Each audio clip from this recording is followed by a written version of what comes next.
Welcome to Port Base, aka one of the oldest maps in the game. This map's already been reworked once, so you know, or adjusted once. So we spawn A side here. A side must push C, as must B. You want to push C as the first initiating fight in this map because C gives the 100% tactical advantageous positions known to mankind in this goddamn game. I don't know why that port space must be this way, but that's how it is. Push C, win the map. The video's not done yet, for many reasons. So there's many reasons why you must capture C and why you don't capture D first. So D, alright, let's go look over here at D. D is a completely open spawn that's constrained by 2 choke points and the trench. As you might want to just know, the trench is a death sentence. Never go into trench. Especially if the enemy team holds C. Pushing D is just not favorable for that reason.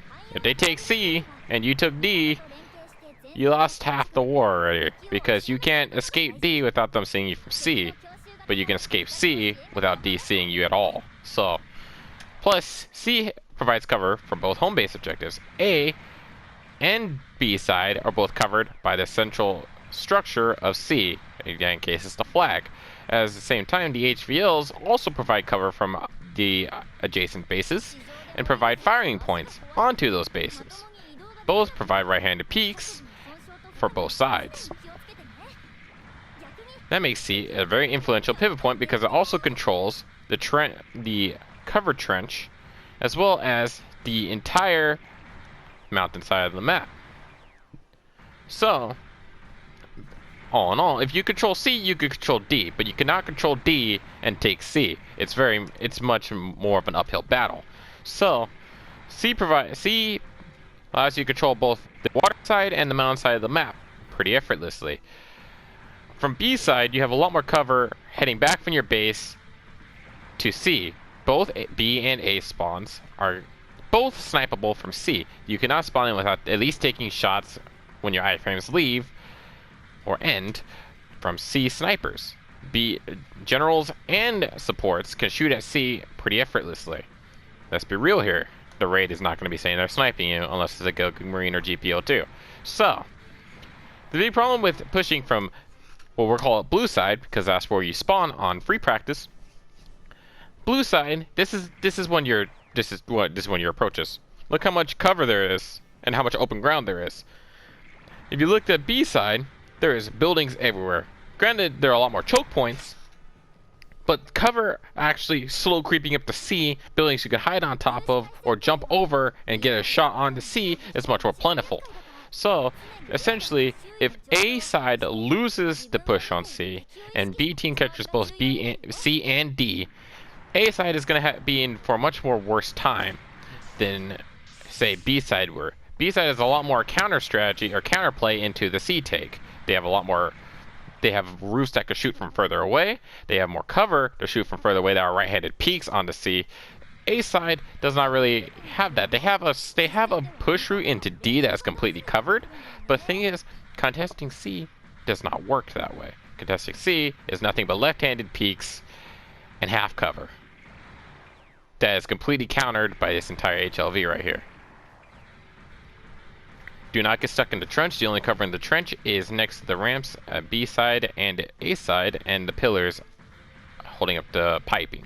So they added pipes on A and B side behind each HLV when they reworked the map a little bit.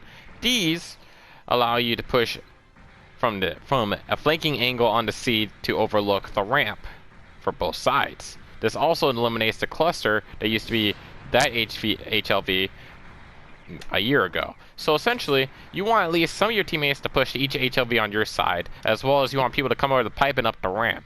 An even spread of blues in the first minute of the match, followed by a raid and a support, are probably your best options to try and taking C. Don't overextend into C in the first second. In the first minute of the match, one person quickly can turn into 2, maybe 3 blues. You will die. Don't do that. It's all about the numbers advantage on C.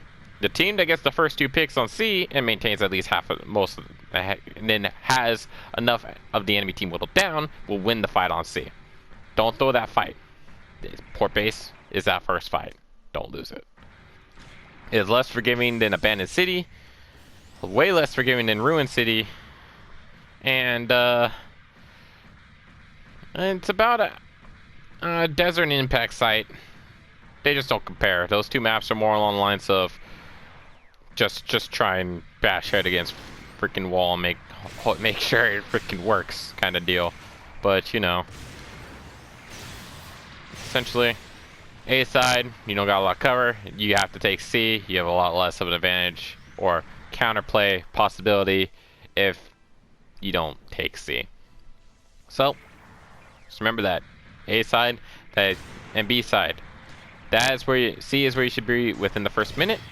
B side, you have the counterplay to retake C or attempt to retake C. A side can recontest D if they manage to take C from both angles. That's kind of how this map works.